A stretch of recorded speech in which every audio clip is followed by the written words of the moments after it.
Programming Throwdown, Episode 82, Reactive Programming and the Actor Model with Jonas Bonér. Take it away, Jason. Hey everyone, so we have a really cool interview. I'm sure a lot of you know about Scala and Akka. You've heard about this. We've talked about this on the show. And we have Jonas Bonér, who is, are you the original creator of Akka? Is that right? Yeah. I started it back in 2009. Or actually, the first launch of the product was in 2009. I started hacking on it a year earlier. So, yes. Cool, excellent. And Jonas is going to explain kind of reactive programming, the actor model. He's going to talk us through sort of that whole kind of revolution. I think it's amazing to do, especially for UI and for a lot of other kind of processes, to have this sort of model. And Jonas is going to really, he's an expert, he's going to explain it to all of us. So Jonas, why don't you kind of tell us your background, why you got, how you kind of ended up getting really into this sort of programming model. Is it sort of a series of anti-patterns that you saw along the way that made you say, oh, we need to build something new here? So what was the motivation for that? And what's that journey kind of been like? It's been, I guess, about 10 years, right? Yeah, time flies by quickly. Yeah, it's actually started a bit earlier than that even. It's so my journey into distributed systems and concurrent system and stuff like that. That's actually started the journey towards Akka and the actor model there, and everything started back in. I joined BA Systems back in the day, and I was working then on an open source project called AspectWorks.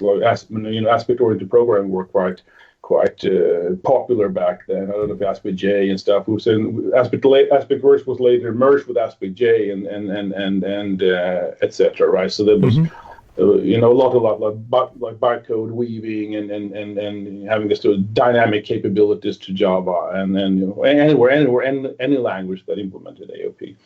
But so I actually worked on that open source project while working at BA Systems. But then I was headhunted by a small startup in 2003 or something like that used the technology that we had built, which was of course open source.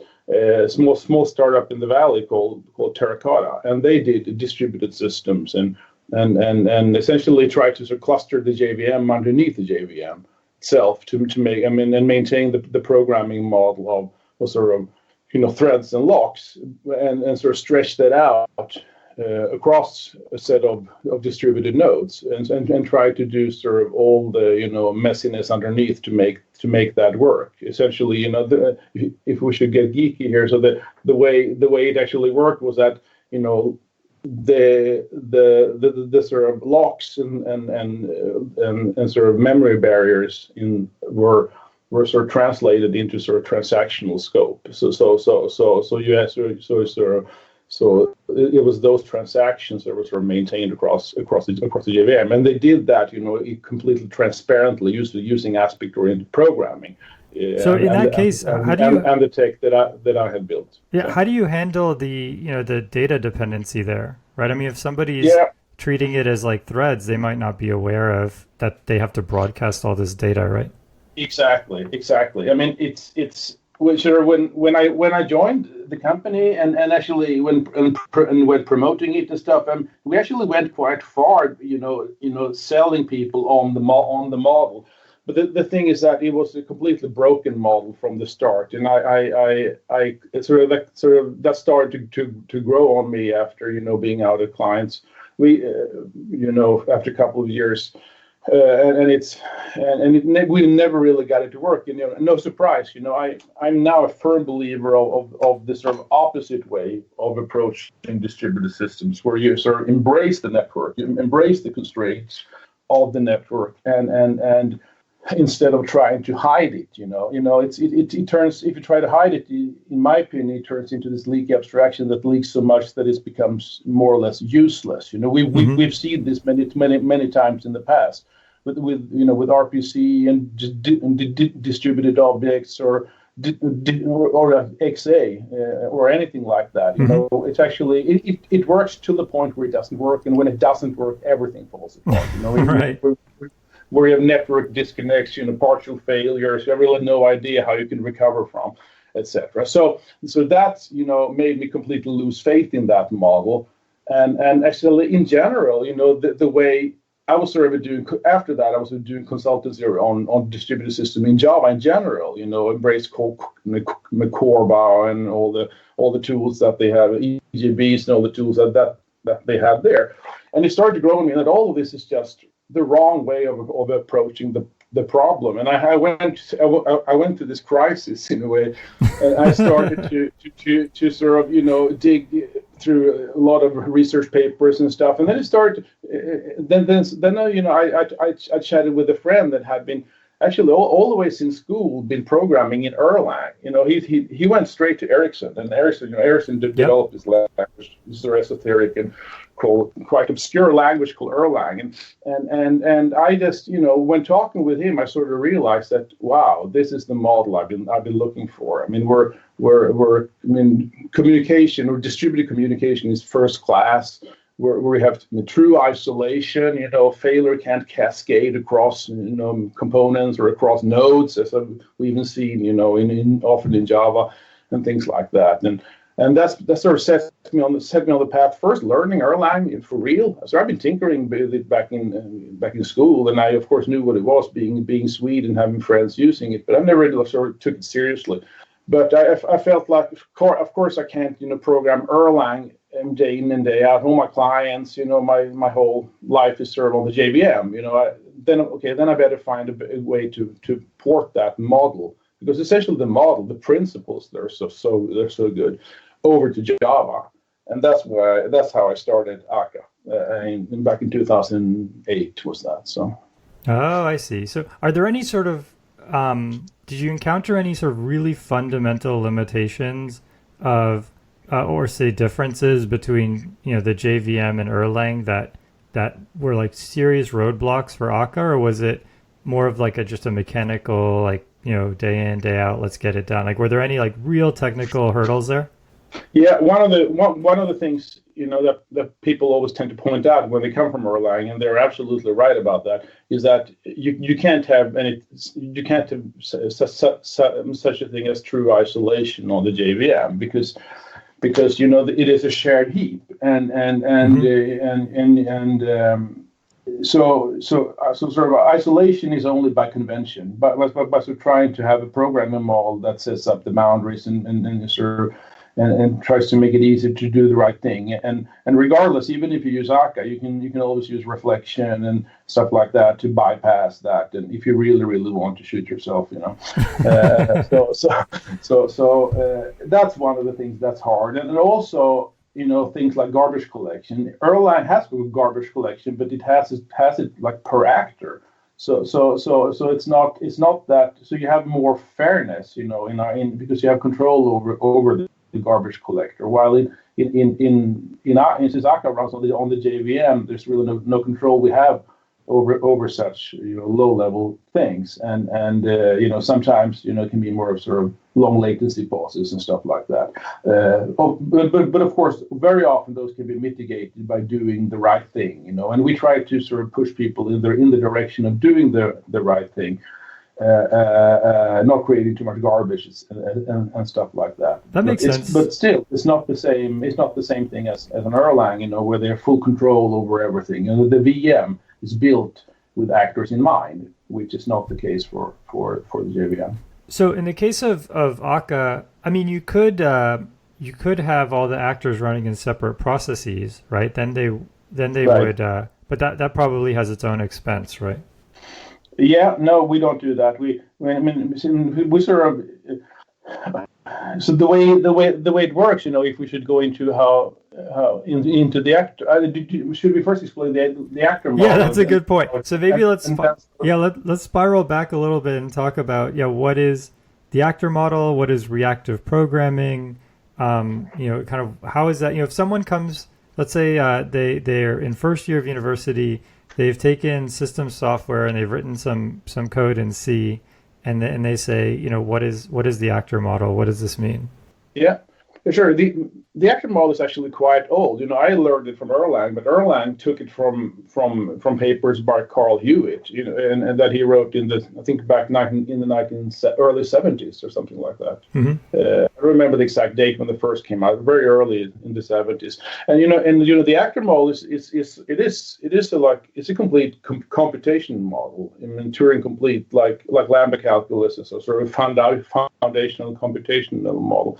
That has a sort of little bit different take than most of the other ones. It models communication as sort of first class, and communication and behavior, and it's called the actor model because actor is the unit of computation. It's sort of the unit of work or that you have, actors are extremely lightweight. At least in sense. Now we're getting down to how they usually are implemented. But both in Erlang and most C implementations that I've seen, especially as well as Akka, implement actors in the way that they are extremely lightweight in terms of how they use resources. For example, Akka you can run millions of them on a regular laptop, and they don't consume the reason why. Oh, I see.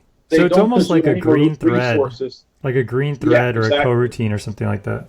Exactly. So we do multiplexing on threads, so you have like this n:(m) mapping of actors to threads, and in Akka it's called the dispatcher, but it's the sort of thread pool that you scheduler that you run them on. Yeah, for people in Akka it only consumes like heap. Yeah, just for people who might not be familiar. So basically, you have, if you create a thread, or even to a greater extent, you create a process, this is actually, a lot is happening under the hood. You might say just new thread, and it seems really quick, or STD thread or something in C++. But actually under the hood, the OS is doing a ton of work there. And so you can't realistically create, let's say, 1 million processes, on one computer. It's just not practical. And so a lot of these... you see these green threads or these coroutines. The idea is the system creates, let's say 32 threads right at the beginning. And then when you say, hey, I want to do this bit of work on the side, it just uses one of those 32 threads that's already been created.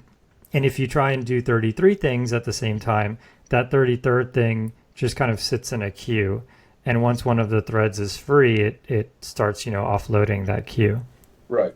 Exactly. So that's essentially how we implement actors in Akka. I mean, nothing prevents you from implementing the actors as having one actor per process, but sort of I think the whole benefit of actors sort of falls apart, in my opinion. The actors are so great because they are not mapped to threads, that you can easily create thousands or millions of them and sort of spread them out on the cluster. The way I tend to look at them is like very similar to how things work in nature. Like mapping them to how like ant colonies work. Like where you, or bacteria or something like that, where you have like you have so many, right? So if a few of them fails, it doesn't really matter because others can take over where the failed ones started, and without sort of really affecting the overall health of the application. And that's essentially how I like to look at actors, and why I see them a really powerful model for the cloud. Where you have all these compute resources and all these nodes available. But a few other things that sort of are characteristically important to actors is that that all communication is sort of first class. It's sort of built into the model, and communication is sort of distributed by nature or by default, where local communication is just an optimization. So it is sort of a unification of distributed and local communication.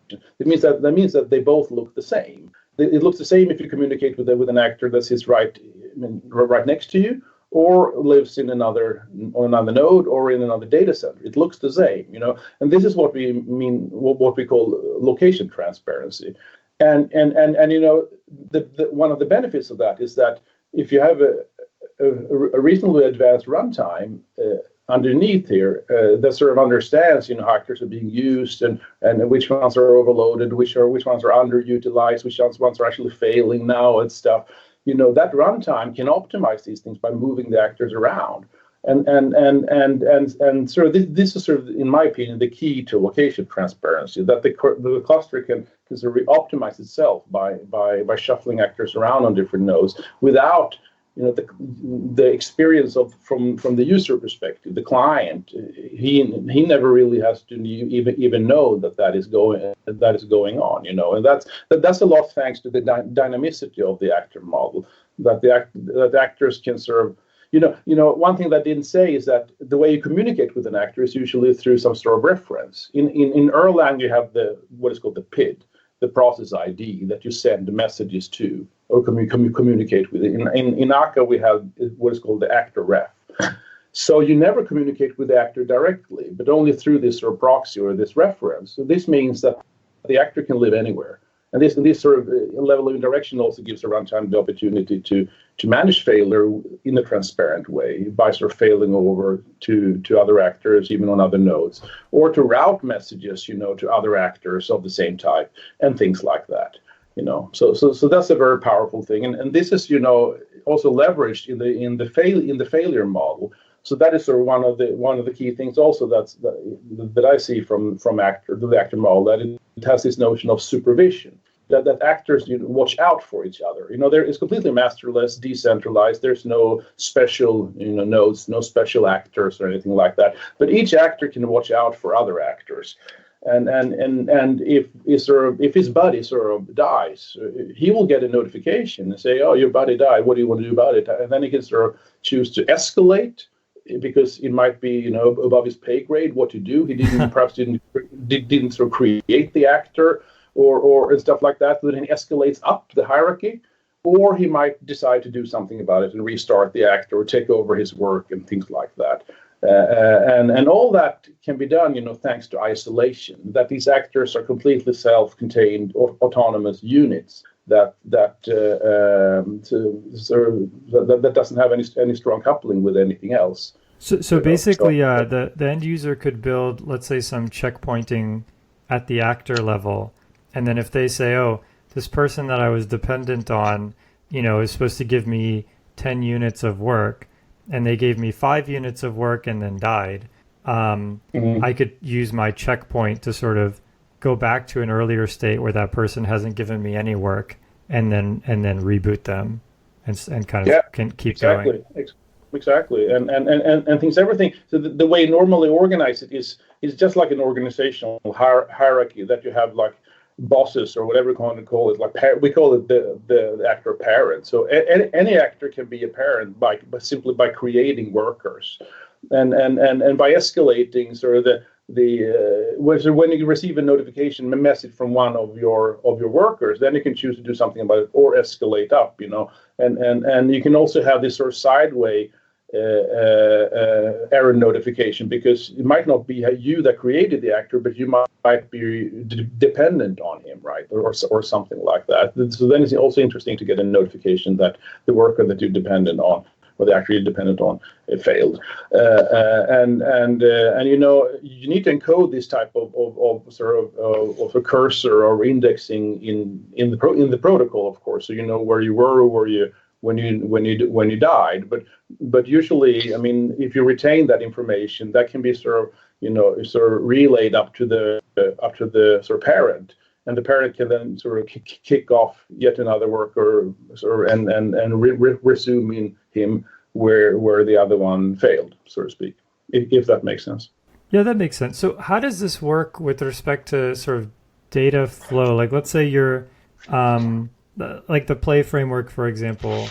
I guess all of these actors are communicating with the same database. And so that's is that the way that they read and write information? Yeah, that's a great question. That sort of leads into one of the features we have in Akka. That's sort of persistent of state is nothing that's sort of encoded in the core actor model. Erlang has their way of doing it. They're essentially using a distributed database called Amnesia, where you put information in and out,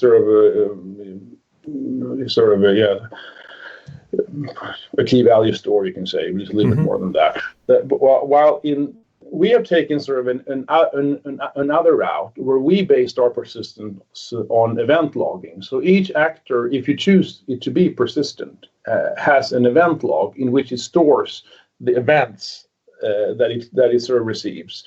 I don't know if you're familiar with event sourcing and versus command sourcing or so on, but no, I've actually never heard of that, to be honest. Okay. Yeah, so go for it. Okay, well, we don't need to go into those semantic details, but essentially what it does is it simply logs the messages that comes in or the events it creates representing the state change coming out of that, of receiving that message, actually. So it might receive a message. It decides to actors are side effecting. We haven't said that. They're not like purely functional or stuff. The whole point of actors is to do stuff when they receive messages. So they are side effecting. Mm-hmm. And so whenever you receive a message, you have the opportunity to create an event representing the state change that you did for the as an effect of receiving that message. And then we have a way of logging that event representing the state change to a persistent event log that is sort of replicated and fully durable, fully decentralized, and all those things. And then since all events representing state changes are logged in order as they happen. When an actor fails, what we do is simply replay the event log, bringing the actor up to speed where it was. And the beauty of having this event log is that you can use it for a lot of more things than just bringing up the actor when it failed. You can actually having other consumers of this event log, for example, replicas that make sure that they sit and read events constantly, so they're always hot. Or, for audit purposes, you have like strong audit log, everything that went on in the system, you can just go in and see. Or for debugging purposes, you can sort of having a one actor that's essentially sort of only sits and read events and replicates them to an external system that you can use for replaying things when things go wrong. Much slower, like event after event, and sort of debugging the system to find out what went wrong and things like that. So it opens up for a lot of interesting things in having this type of architecture with event logging, I believe. Yeah, that totally makes sense. So what's the connection between the actor model and the reactive programming? So reactive programming, as I understand it, I've used a little bit of Angular and some React.js and things like that. And basically, in this environment, you have parts of the website are sort of just monitoring for variables to change. So, for example, a very simple example, you have some Angular website, and you say at the top, it's going to say hello name, and maybe at the very beginning, the name is just empty or null or something like that. But then very quickly, the name gets populated. And then as soon as that happens, the hello name is monitoring that variable. And it says, the name has changed to Jason. So let's put hello Jason. And this all happens so quickly that, and there's probably no rendering along the way that people don't notice that's what's going on. But under the hood, there's a lot of like monitoring and sort of triggering. And so that's sort of how I understand Angular. Like, how does that reactive model kind of compare, or how does that work well with Actor? Yeah, that's a great question. First, I would have to say that reactive has started to become a sort of quite overloaded word. It means a lot of things. People have one context or one way of mapping that, or it means one thing to, for example, a web developer, another thing to perhaps a low-level systems programmer, etc., etc. And the way I look at it is that it's sort of I see it as two different categories. The way it's sort of the whole family of reactive. I see it as two different things. First, you have reactive programming. And we can I can briefly explain what that means, at least what I think it is. But we also have what we usually call reactive systems, and I think I see them as two different things, and one is for local for programming local things, while the other one is to model distributed systems or distributed communication. And one is a subset of this. So I see reactive programming is a subset of reactive systems. But if we start, I can get back to reactive systems. But if we should start with reactive programming, so reactive programming is really about I see it as sort of a variation or a subset of asynchronous programming. Where the whole idea is that the availability of new information drives the logic. So you have this sort of data flow graph, that's extremely lazy, that doesn't do anything unless the information is available, and then as soon as it's available, it flows downstream, like so triggering a bunch of behaviors of changing data flow of variables and things like that. So it sort of allows you to decompose the problem into multiple sort of discrete steps that are well defined. And each step can be executed in a fully asynchronous and non-blocking fashion, which is great. Like maps very well to modern hardware like multi-core and things like that. And then they can be recomposed to produce a workflow or as I said, a graph. And it it usually reacts to sort of completely unbounded flow of information, like a stream of information. So there's really no end to it. It just reacts to its environment, so to speak. And reactive programming, as I said, it's sort of usually meant for the way I see it, at least, is that it's for local. It's to model local computation. It doesn't really have a distribution model, so it's more event driven than sort of message driven. We perhaps don't need to go into all the semantic differences between them, but the way I view it in short is that event driven is like you simply just sort of emit sort of events to whoever is interested. It can be 0, can be 200, can be 1,000,000. It doesn't really matter, and the guy emitting the event really that doesn't know, and it all sort of is emitted in a fully local fashion, while message driven is really about direct communication between parties. So it models sort of direct addressable communication. You know who you're talking to and why, etc. And that means that you can actually use it to cross address boundaries, while reactive programming is really all within one address boundary. That makes sense. But sort of the different APIs, if we should talk concrete in a programming model perspective. So the APIs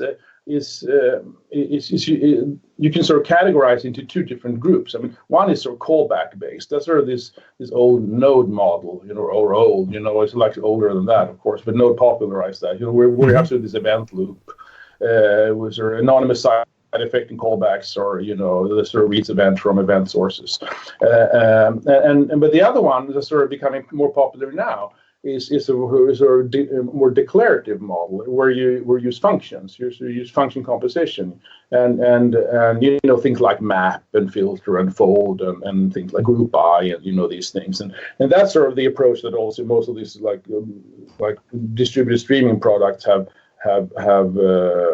sort of started to use, and no surprise, I think, because I definitely favor the declarative model because it allows for composition, while the callback model is really hard to compose, and it's really hard to do error handling with callbacks, etc. So the callback hell and all these things. So so we've actually seen a lot of interesting products in sort of the declarative approach to function to reactive programming. One is sort of, none of this is new, by the way, but we've seen it, being popularized. And one is, for example, futures and promises. It's quite an old concept, but it's becoming really, really popular, both in web development as well as systems programming or application development programming. And we have them in Akka, of course. And the other one I already touched upon is sort of streams. And you can run these streams locally, and we have streams in Akka, a project called Akka Streams that implements the reactive streams specification that all runs it locally, and it's a way to orchestrate workflow, and do local data processing in a very low latency, high efficient way. But you can also do it in a distributed fashion, So that sort of sums up my view on reactive programming. I don't know if you want me to touch on reactive systems as well. Yeah, definitely. That would segue really well into the next part. Yeah. So go ahead. Yeah, reactive system is sort of, as I said, I mean, it is definitely a superset of reactive programming, but sort of try to expand those capabilities into a set of the good design principles, I'd say, for distributed systems. So we try to encode that in what's called a reactive manifesto. It's something I started, and then I later have sort of evolved through contributions by others. But it's essentially, try to come up with a common vocabulary and a set of design principles for building modern systems that are ready for multi-core, for cloud computing, or IoT, data streaming, and all of these things. And I always feel inclined to say that nothing of this is new. These principles can be traced back to the 70s and 80s. All the work by Jim Gray, Pat Hell, and some of my old-time heroes, and also Joe Armstrong on Erlang. And the foundation for reactive systems is message passing. It's not being event-driven, if you should pure semantics, because as I said, event-driven is all about, it really doesn't have a way of doing addressing. You can't cross address boundaries. While message passing, it's all about sending a message to someone, to a destination. So it's really the best way to model distributed communication, I believe. And because I think the key here is that message passing, that what we build on when we talk about reactive systems, is that message passing really creates this sort of temporal boundary between components that allows them to be fully decoupled. And they can be decoupled in time, and this is what allows for concurrency. And they can be decoupled in space also, and this is what allows for distribution and mobility and location transparency, as we talked about. This level of indirection and this full isolation that also, it paves the way for self-healing system, as system, recover from failure without affecting other parts of the system. So the Reactive Manifesto sort of ends up with the story of that message passing, can give you resilience through self-healing systems, through this properties of isolation, all these things, as well as elasticity, having the system to grow and shrink on demand, living up to the promise of cloud computing, etc. So yeah, a number of questions. I mean, so one question before I jump into a whole suite of other questions is, you talk about the sort of orchestration of this sort of dynamical system, right? Is there any work on sort of I wanted to say reactive, but any work of sort of like a really advanced sort of supervision? So, for example, every actor type or every actor implementation, something could monitor those and say, oh, this particular action is very expensive, and I've learned it's expensive because this program has been running for 10 minutes, or it ran yesterday, or something like that. And so we could plan ahead and say, these sets of actions need to run on their own machine because they're super expensive. These other ones are really lightweight. I mean, my guess is there's probably a lot of, I don't know if it's possible in the context of the JVM, but in general, it sounds like there's a lot of open research around sort of supervising and moving around these actors to get optimal performance. Absolutely, and we do that to some extent in Akka, and I've always been long term. The vision that I have. I mean, it's long term. I'd like to see fully adaptive systems. Leveraging AI and all these things. But that's sort of far out. So what we have in practice running today is simpler, metrics-based routers, for example, that can sort of act both upon, how sort of we more based on low-level metrics, latency and throughput and these type of things, and as you say, failure rates and things like that. And we also allow us to sort of tag certain groups of actors as high priority or less priority, safety or give them different roles and things like that. And that can also be like take into account in how you prioritize work across the cluster. But one thing that we haven't said is that I sort of touched a little bit upon it, but one of the sort of really fascinating things with actors is that even though we implement it in a statically compiled language like Java, for example, or Scala, it's actually implemented in Scala. The actor model by itself, give you a lot of dynamicity, because the actor, when it receives a message, it can sort of redefine its own behavior and sort of prior to receiving the next message. So it can completely change the way it behaves. And this means that it can actually turn itself, for example, if it feels like it is overloaded, it can itself turn itself into a router and spin up, like 20 different routees on other machines even, and start relaying. And once the traffic decreases, it just kills them and sort of restores the old behavior, doing the work himself. So this is perhaps a contrived example, but this is stuff that I don't know if is that contrived, but things are usually more advanced than this, and we have capabilities that sort of solves this better. But it tries to illustrate the dynamicity of the actor model, that these actors are fully dynamic in the way that they redefine what they are, really, and as well as being moved around, along with their state, so that opens for a ton of possibilities. Yeah, I mean, I think it's fascinating. I mean, I think an actor could try to say, like, is the data, is the I/O going to justify the computation boost I get from spinning up a bunch of sub-actors, and if not, I'll just do it myself or something like that. Exactly. I mean, it's always a trade-off. There's no right answer. It's all contextual, and even if you have all the information, you probably can easily do the wrong call take the wrong call anyway. So that's why there's that dynamicity in having like sort of where there's no fixed topology. The classic way to distribute it, or at least the way I learned to build the distributed system, was that you have to design the topology of the system up front, where things should run, etc. Right? And then you need to redeploy or reboot things to change. But having this dynamicity means that the topology can evolve and will probably completely change from how you initially deployed it after been running for a while. Yeah, that makes sense. So what's the difference between, let's say, the actor model and Akka and something like MPI? Yeah. First, I'd say of course, MPI being native, it can be used for things like probably a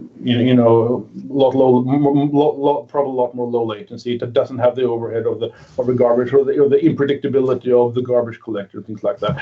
But also, I personally never used MPI, but does that map to threads directly one-to-one, or does it do multiplexing? Or because that could be one of the differences. Yeah, I mean, I think MPI is very heavy-handed. So I think every MPI node, definitely needs to be a thread, maybe even a process. I don't know if I think there might be shared memory. So I think each MPI node has to be its own process, if I remember correctly.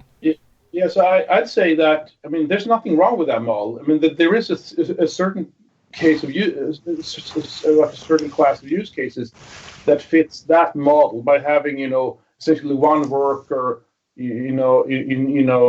sitting, in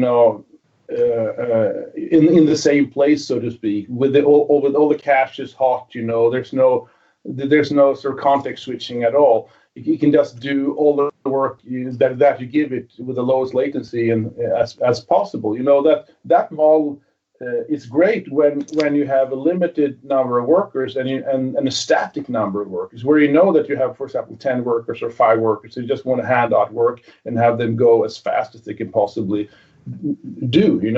The single writer principle is really a really good guiding principle when it comes to modern hardware. You just keep the cache sort just right as fast as you can, and don't let go, because then you might be suspended. While the actor model, it of course can do that, but a lot more inefficient, because it can be sort of rescheduled on another thread, on another core, So and it's really hard. There are of course native libraries, J9 libraries, that tries to solve that problem, like pinning threads to cores, and we can pin actors to threads and things like that. But that sort of violates the idea of the model, because the idea of the model is to have hundreds of thousands of these things that give you a very different way of programming, and that fits another class of problems. So it's really comparing apples and oranges. If you're on, for example, if you're on the JVM, there is a great library that sort of implements more of the MPI model. That's called the Disruptor. It was created by a guy called Martin Thompson, working for LMAX, building sort of high frequency trading exchanges and stuff like that. Or I'm not sure about the high frequency, but he's been involved in these type of things. But it's actually a stock exchange, with of course extremely low latency guarantees, and where they have the number of workers fixed, and where the actor model would be a really bad fit. But for a large class of problems, especially when we talk about microservices and these, like in general cloud application development, streaming, all these things, I think actors is a really good tool to use. Yeah, that makes sense. I mean, it's hard to know what something is capable of, but it's easier to talk about how it's typically used. And the way MPI is typically used is, as you said, one MPI node per machine usually, and very limited passing of data back and forth. A lot of it is really kind of done by hand, and I think the biggest thing is it sounds like with the actor model, you can kind of build it on one machine and then be kind of confident that it will scale out. Whereas with MPI, it's much more tailored to your specific your hardware and the specific environment. What about something like Spark or Hadoop or something like that? Like one of these, I don't know what you would call like kind of like a big data ETL type library. Like what would be the trade-offs? Why would somebody use, let's say, Spark instead of Akka, or Akka instead of Spark, or something like that? Well, that's a great question, and I think it composed pretty well. First, you can definitely use Akka to build something like that. For example, Flink. I don't know if you know that's built right on top of Akka. You're using all of these features that we talked about,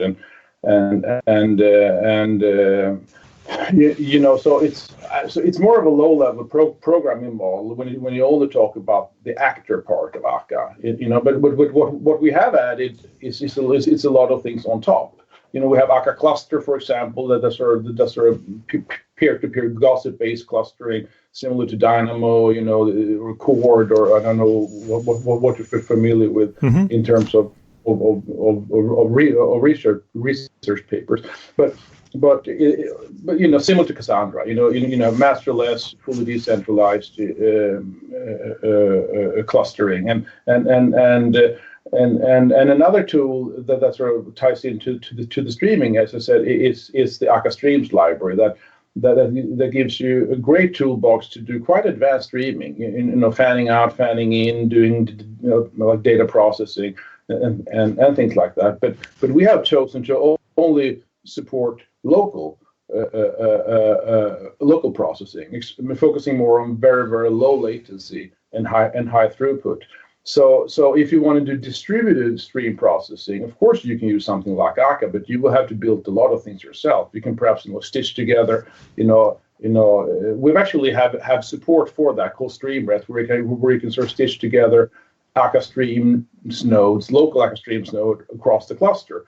And for simple use cases, that's great, and that's why we built it for customers that love that model, but only want to be able to scale out a little bit. But if you have big needs, for doing fast data processing, then you should definitely use the tools like tailored for that, and then Spark Streaming or Flink or something like Google Cloud Data Flow are great models for that. And of course, I mean, they compose. You can have actors as being the services to the endpoint, the stateful endpoints. Receiving data, from external systems, or being the application point of the, as I said, for microservices at the endpoints of the streaming pipeline, and so they absolutely compose nicely. Yeah.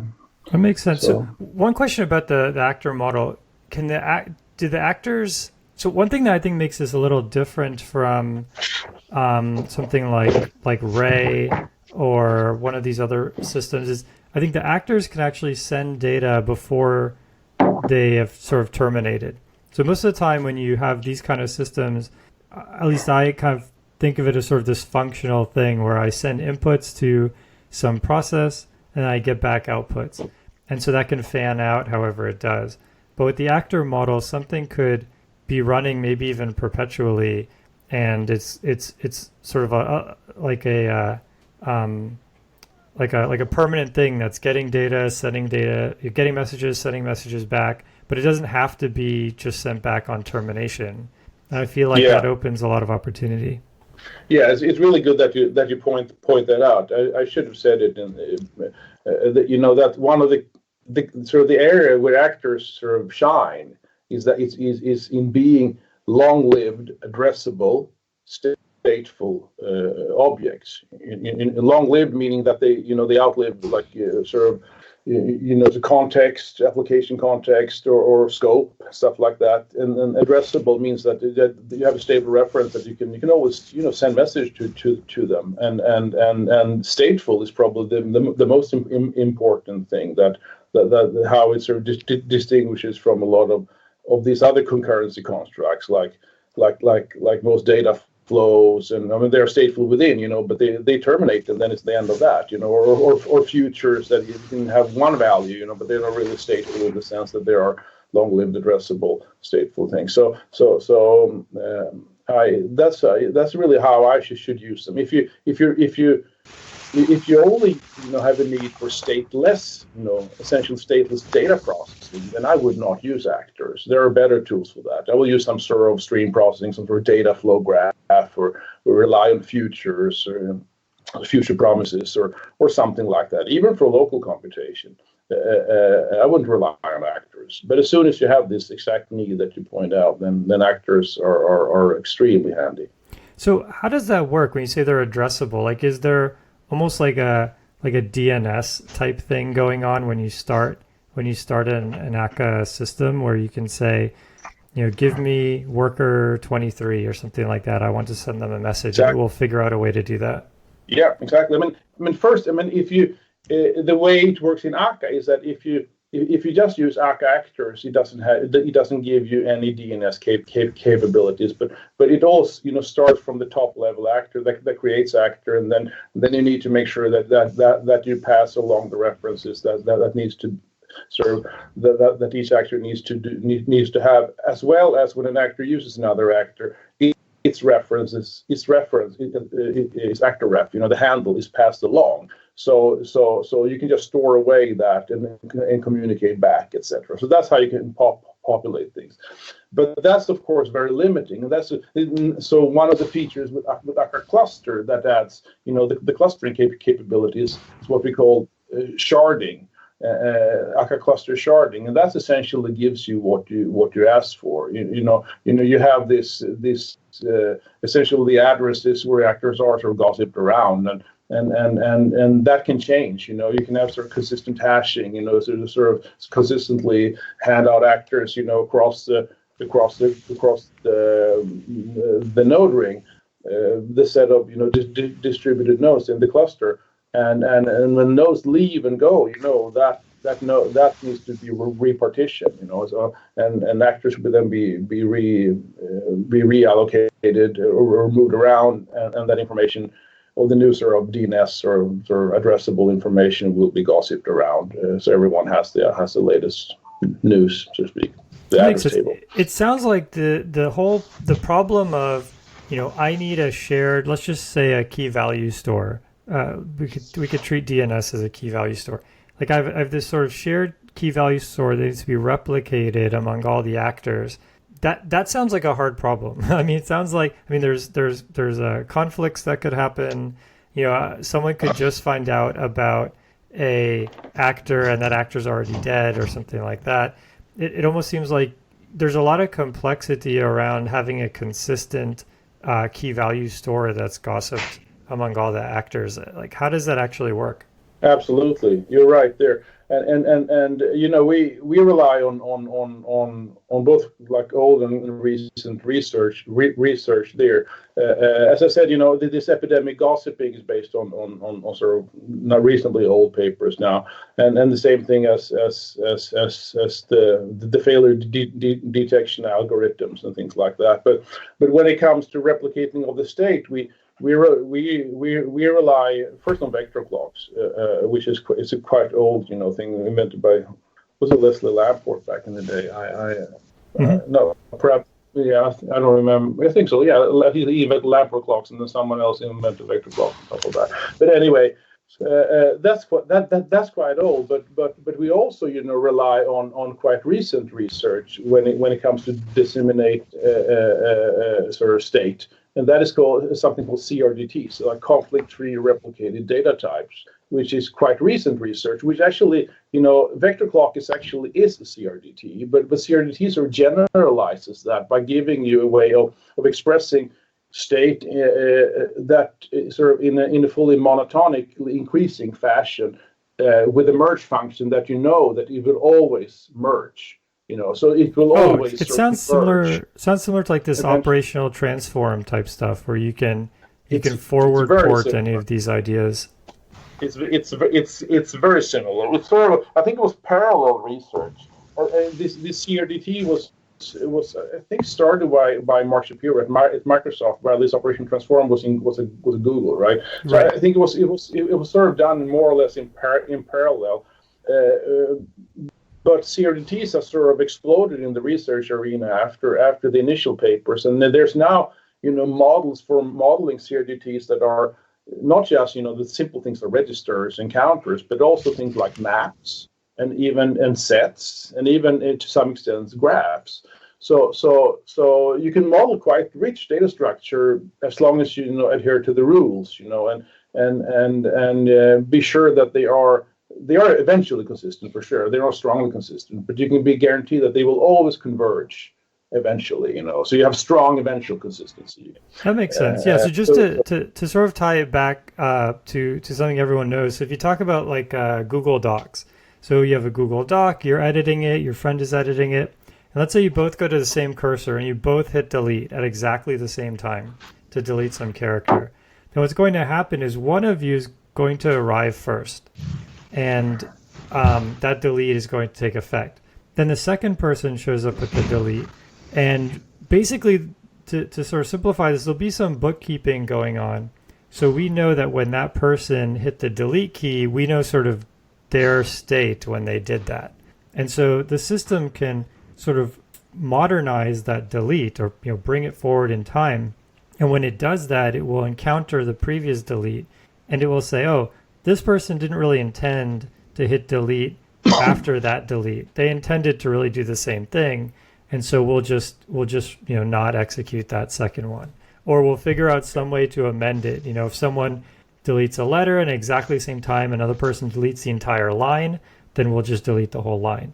But all of that kind of, it's almost like a git rebase or something like that, but you can't rely on a person to do the merge. You have to come up with a set of rules that can be executed autonomously. Right. And this sort of like primitive ways of doing that is like last right wins and stuff like that.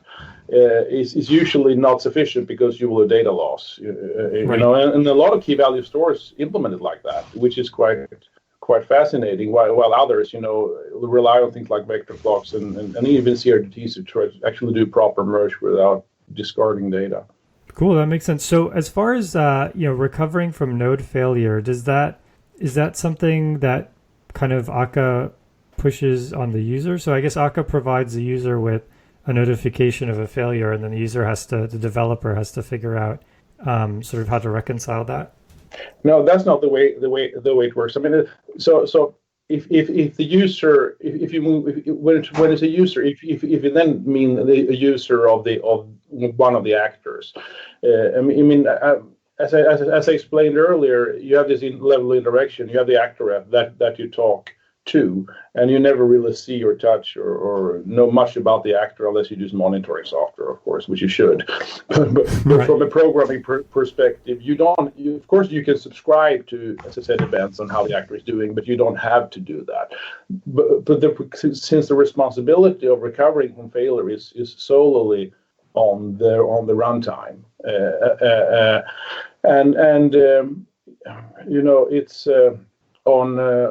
on node failure, or do what was the specific question you asked there? I lost it. No, it's fine. So specific. So if an actor fails, then I guess the system will spin up a copy, but then it also has to notify. Actually, that's an interesting thing. Like if an actor fails, we have to know like who is impacted by that, because it could actually be anybody potentially. So I guess potentially everyone has to be notified of that.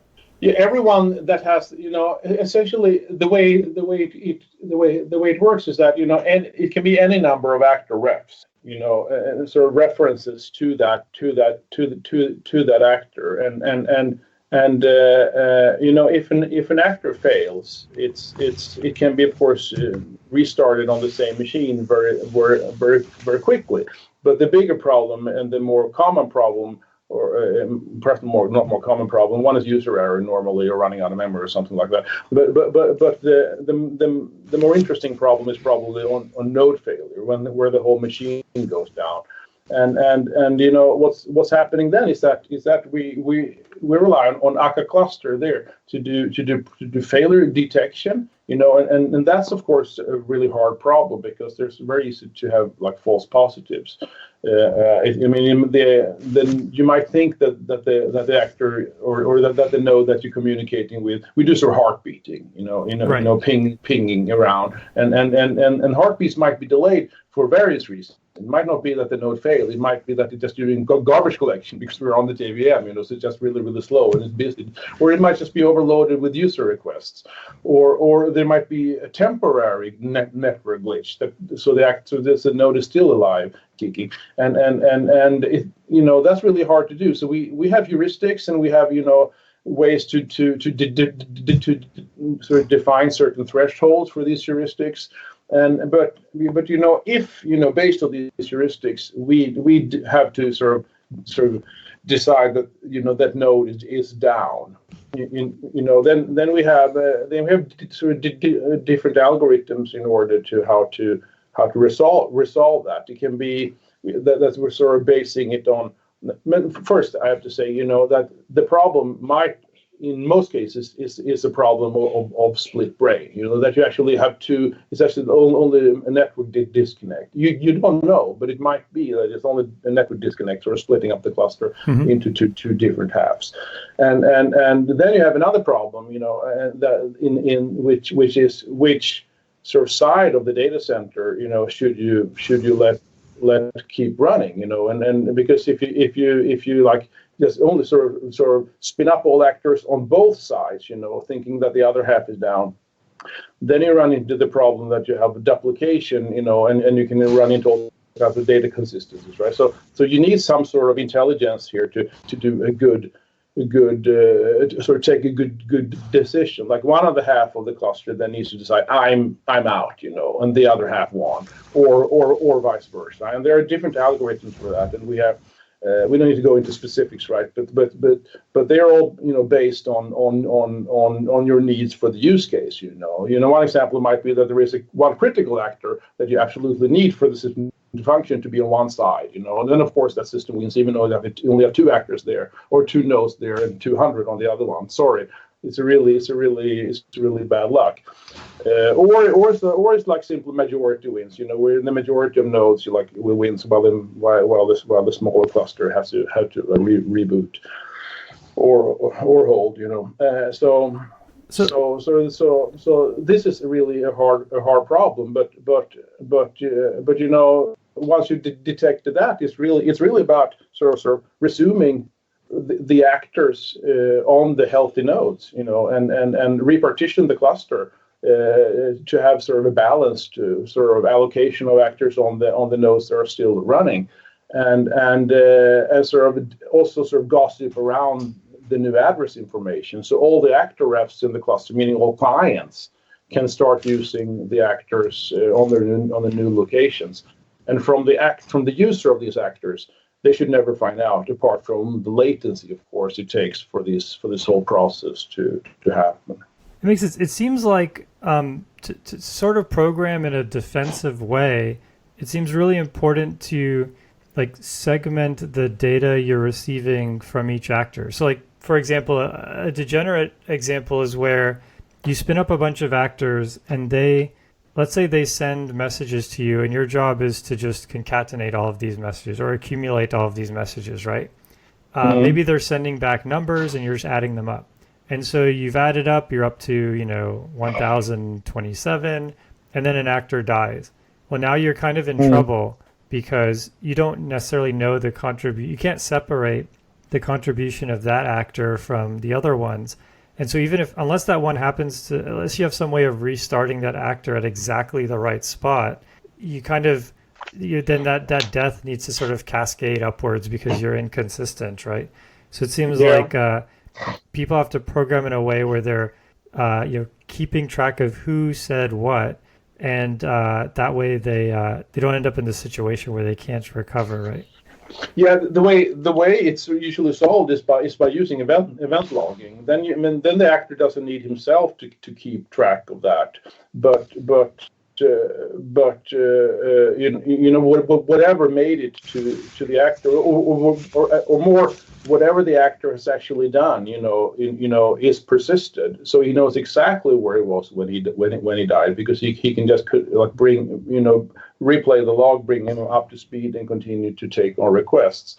While the sender of those, of course, knows where he was when he sent, because he didn't get an act of the message. And by the way, we have support for that guaranteed delivery as well through replay of resending of messages, deduplication, and at least once delivery as well. So I think we have more or less the whole chain covered if you layer in these things.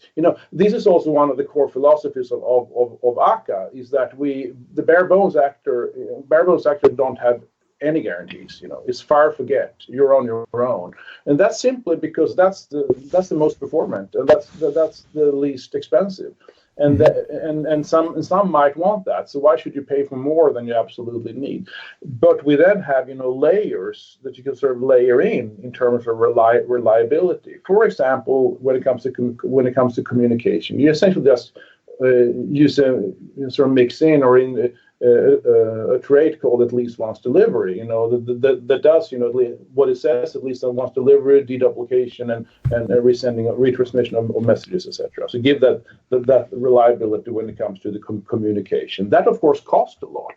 Well, not a lot, but it costs what it costs, of course.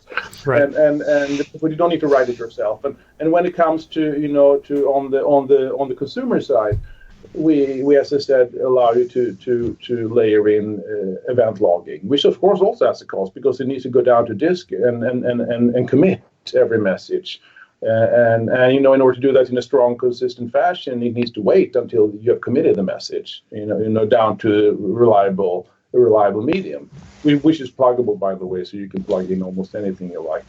But that also has a cost, but you can choose then to layer in the guarantees you need when you need it. So what about, now there's this, like the whole blockchain thing is getting really popular. There's a lot of like really interesting distributed technologies that are coming out that are distributed sort of, I guess, over the public sphere, I guess is a way to say it. But you have things like WebTorrent and things like that. And in this case, there's many clients can't actually reach each other. Like many physical nodes can't communicate with each other. But you're relying on sort of the whole system to have some sort of graph that is connected, right? And so, can Akka work over something like that? Like, does it have NAT punch through, and is it designed does the design extensible to that, or is it mostly for sort of clusters where the nodes are able to communicate with each other, pretty reliably and all of that? I first I'd say that there are blockchain implementations on Akka, and I haven't used them myself, so I can't talk about the sort of the how the quality of them, but sort of nothing prevents you from. So the actor model by itself, I think, lends itself very very well to these type of distributed problem, because it's all just node like stateful nodes and efficient communication between them. But the way we've looked at Akka and the implementation of Akka is that we've always said that it should ideally be used in a trusted environment. Thanks to security problems and things like you can tunnel it over TLS and things like that, and we have support for these type of security sort of guarantees, but it's not really meant for that type of large super world scale systems. If all you used were like stateless actors, then it would probably work quite well. But where it becomes tricky is with the stateful part, because if you want strong consistency, you can only have one actor in charge, and you need full replication of that state across everywhere, the whole world, right. etc. I mean, it's not really meant for that. Then you need something like blockchain that's sort of meant for being shared in a distributed fashion, in a fully reliable fashion, but marrying the two, having the model of communication from actors and or from Akka, and having the state being blockchains. I mean that could absolutely work, but I haven't explored it, but conceptually it would. Cool, that makes sense. So you founded a company, Lightbend, is that correct?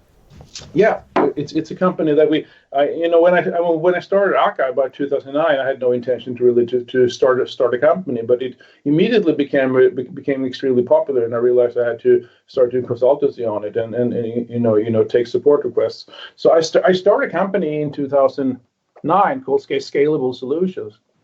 And Akka grew out of the Scala community, so I knew a lot of people there. Went to conferences, and I met with Martin Odersky, the creator of Scala, and sort of he and I sort of realized that we should do something together. Akka's built on Scala, and Scala's really getting traction. Akka's getting traction. It could be interesting to form a company together. So we did that, and we launched it in 2011. And we later then, added the Play framework and a bunch of tools around it, and we the last year's been working on a fast data platform for distributed streaming, making sense in the streaming jungle, and things like that. So it's been quite a ride. Cool. And so I guess so 2009, 2011, and I think Scala was really big. I think at Twitter was really pushing Scala. Who are the other sort of really heavy hitters that are using Scala and Play and things like that? That's a great question. I mean, a lot of the heavy hitters, unfortunately, we can't talk much about. Got it. That's always the case. But but a lot of investment banks and most banks on Wall Street are heavily invested in Scala. I didn't know that. But also LinkedIn, for example, a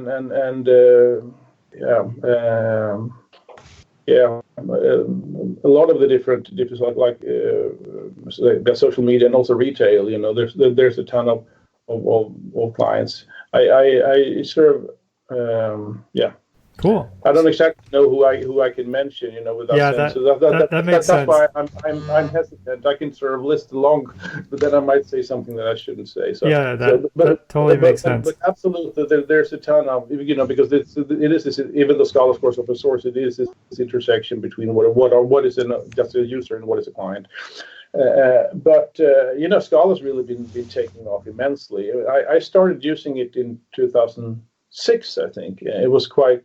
was quite early, and back then I remember the first conference. It was in 2010. It was like small group meeting at EPFL, and it's been really growing immensely after that. I do some Scala, mostly Spark at my job. I think it's fantastic. I mean, it's absolutely phenomenal. Sometimes I see some people using operators in a really confusing way, and so I have to like take a moment to say, okay, what is this operator doing? But overall, the freedom it gives you. I'm a big fan of languages that at least have the option of typing, of type safety, and the Spark framework is absolutely fantastic. And so I'm a big fan. But I probably started using it around 2013, 2014. So I've only been using it for a few years. Yeah, I'm glad to hear that you like it. I think for the use case that you're talking about, I think it's where it really, really shines, because because of the functional side of Scala, and the things we talked about for reactive programming initially in this chat. Having sort of first class combinators, like map and filter and fold, and having them easily composed. These are things that's hard with a language like Java that doesn't have first class functions. But I think that's why we see a lot of these companies like Spark and Flink and Kafka. It's also written in Scala. I didn't know that. It just lends itself very well. Yeah. Yeah, I mean, I've done also Java Hadoop, and it's not pretty. It's like extract data function, but it's actually a class, and it has a function called run or something like that. It becomes very verbose because everything has to be a class. With Scala, it feels much more native. I mean, you can add two columns of a data set without having to create a class. I mean, it seems in hindsight, it's very obvious that's the right design pattern. Exactly. Yeah. And just have first class closures and things like that makes it so much easier. Mm-hmm. And that said, Java added lambdas. So it's a little bit easier in Java now than it used to be. But still, but lambdas are not functions. In the true sense. So I think they miss out a lot. On that. Yeah, that makes sense. So what about like the company Lightbend? So it started out with you and the founder or creator of Scala, and have you added a lot of people since then, or is it trying to keep it pretty focused, or what? Yeah, we've been sort of growing slowly, I'd say. I mean, we've been around for a few years, 7 years now, and we've been sort of. We're up to around 140 people now, which is with a sort of pretty sized, well-sized, engineering organization and sales and marketing and stuff like that. So all it takes, to run a real company. When you start the startup, we was 7 guys, not in the garage, but at our homes. We started very distributed, and we're still very distributed. Which is sort of really challenging, but we sort of try to grow slowly and only grow where we absolutely need. Yeah, when it comes to being remote and distributed, I think we're around 20 countries now, and we're almost at all continents. In like Asia, both Australia and New Zealand. We're in Africa. We're South America, US, Europe. We're across the whole globe, which is super exciting and fun, but it's also very challenging when it comes to communication and meetings and all those things. Yeah, I mean, not to like go off on a tangent, but this is something that day to day I've been talking about a lot. Dealing with sort of time zone and sort of being able to sort of franchise in a sense the organization, right? And so how do you deal with the fact that there's people all over the world, they're all waking up, going to sleep at different times? Like, do you use like Slack or something like that? I mean, how do you sort of keep consistency there when everyone's, different parts of the world? Yeah, that's a great question. It's everyone, it's still, we don't have it all figured out. We sort of learn as you go.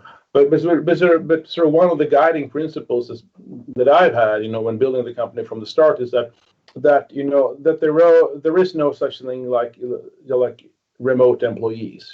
It's only distributed teams, and because and the distinction I make here is that it's really, really hard to have a team co-located and one or two guys remote, because that means that they talk over coffee and over lunch and things like that, and then they forget to pass that information on. Yep. And it becomes very, very, very split up and divided, and it's really, really hard on the people that are then remote. But if you talk about fully distributed teams, then it means that every single one is remote, and even if they do happen to sit in the same office, they can't communicate. Of course they can talk, but if there's important information, it has to be communicated over some sort of textual form, or perhaps send a screencast around or something like. But it's mainly text. So having this distinction that for a team, we have had teams that have been fully co-located, and then that's fine. But then everyone needs to be there, else it's a fully distributed team, regardless of where people are. And having that mentality sort of helps. But it also makes it hard, when it comes to it makes it tedious, having to write everything down. It takes more time to document everything thoroughly and things like that. But also, it might be harder to do meetings. But one of the sort of also guiding principles that we've had in the past, that we actually had to go away from a little bit now, but that we try to do, is to keep all teams in the same time zone, because that means that they can hang out, on the Slack, and things like that in real time, and don't have to wake up and catch up, on 200 messages and a really hard time figuring out the context. But as I said, we haven't managed to keep that for every team. But for example, the Akka team was fully distributed, but all in one or it might be two time zones. That makes sense. So that's something that also helps. Yeah, but also, when it comes to the tools, it's mainly Slack and email and Skype Hangouts or Zoom that we use now. So it's just nothing fancy. Cool, that makes sense. Yeah, I ran into somebody whose company had the exact opposite philosophy. They wanted each team to be distributed, and let's just say it doesn't work. Like, that idea just is not a good idea. I think what you proposed is actually, I agree 100%. I think it's very isolating to have, and it's never going to be balanced. So the odds are high that it's going to be, as you said, one or two people out of 10, across the globe, and the other 8 are on the other side of the globe. So it doesn't really work. But once you go to the team level, it's just no fun. Yeah, exactly. Cool. So if someone is, so we have listeners all over the world. If someone is, just in university, they have a degree in, let's say, computer science or electrical engineering or something like that, and they're interested in, and they're interested in a career at Lightbend.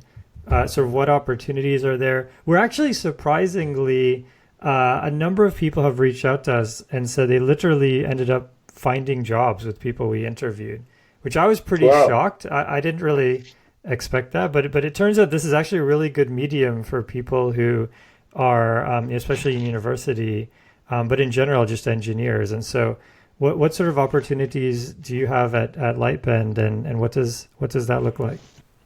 Yeah, we're very interested in people coming straight out of the university. They haven't been damaged yet. No, just kidding. But it's usually we've been hiring a lot of people right from the university or very close to coming out of the university at least. And I think that if you're interested in working on hard distributed systems type of things, multi-core, concurrency related things, cloud computing, these type of things, streaming, and all this whole thing with fast data and also machine learning, or if those things interest you, you should absolutely apply.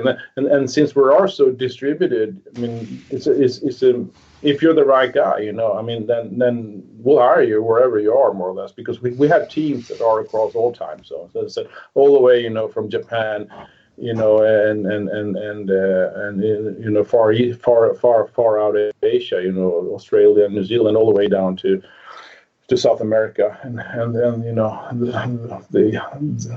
the west coast of the U.S. So it's all over the place. Cool, great. So what's an average day like for you or for an employee? If your day is really atypical and crazy, what's an average day like for someone who works at Lightbend? Yeah, I think it's different for different people. I mean, when it comes to me, me personally, I mainly work with colleagues in the U.S. So for me, I have meetings, all starting from 4 in the afternoon all the way up till 9, 10, 11 sometimes. But that's nice. I can get a lot of sort of silent space, silent time, and time for myself. Thinking, working on stuff without being that interrupted in the day, and then I can be more social and discuss things in the afternoons. One thing also that that I have to mention when it comes to the average engineer's sort of schedule is that we have a notion of roles. We do all the support ourselves, and this is sort of one of the things that our customers love, that we don't have a support organization, per se, but it's actually the teams. If you have a problem with Akka, it's someone from the Akka team that helps resolving that. That's sort of quite challenging, taking on that role or that hat, so to speak. But also quite fun. It can be fun to sort of see how people are using your software stuff. So and helping them, with the stuff that you built last week. So that makes sense. Yeah. So most engineers are juggling these two roles, being sort of developing and doing support, and usually on sort of a few days doing support, and then a couple of weeks hacking, and then back to support and things like that. So cool, that makes sense. Yeah, I think it's very hard to build something like this in a vacuum, right? So the best ideas are going to come from those discussions. So. Exactly. I think without them and without our open source community, I have to say, not just our customers, without the passionate community that we've had, we would never gotten this far. Akka wouldn't even exist, I think, but it wouldn't be where it is even without the open source community. We've been getting so much from that, so many passionate people like talking about it, encouraging things, but also rolling up their sleeves and actually sending in patches and it's really an extremely good example of what can on the good side of humanity, and what can be achieved with people across all cultures and actually collaborate into doing something substantial. I think it's quite heartening to see, actually. Cool. Yeah, that sounds absolutely amazing. So yeah, Jonas, it was absolutely amazing having you on the show. I learned a lot. This is one of the most educational episodes for me personally. Thank you very much. I appreciate it. I think people are absolutely going to love it. Can you give us some sort of what's the best way to reach you or reach Lightbend? So what's sort of like some good communication information there? Yeah. I think the best way to reach me is probably on Twitter. I'm J Bonér, JBONER on Twitter. Just reach out, and else Jonas at Lightbend if you want to send me emails. Lightbend.com. If you want to find out, I have my personal website jonasbonér.com. But if you want to find out more about Lightbend, just go to lightbend.com or akka.io, akka.io if you want to learn more about Akka. And we have a ton of material both on the Akka website and also on Lightbend, all kinds of this stuff, webinars, recorded webinars and articles and all kinds of stuff. So cool, very good. And so all of it is totally free to use, right? So basically the business model here is that people can do anything they want with Akka, college projects, even commercial projects, but then you're there to help them if they need some extra functionality or they get stuck or something like that. Absolutely. It's this open core model where everything, in the core Akka Play, Scala, and supporting tools, are open source, and we try to help the community as much as our customers, but but then we also have commercial tools on top, things like monitoring management, and we have a full, like, as I talked about, the fast data platform is also commercial, but everything that we covered in this podcast, in this call, is fully open source, and we're here to help. So cool, thank you so much again, and everyone, let us know what you think about the episode. We're feel free to chat on the Discord. If you have any questions, feel free to @ both of us, Programming Throwdown and J Bonér on Twitter, or ask on the Discord, and I can pass it along. But thanks again for this interview. It's fantastic. Yes, thanks, Jonas. That was awesome. Thanks a lot for having me. I really enjoyed chatting with you guys as well. So it was definitely mutually beneficial.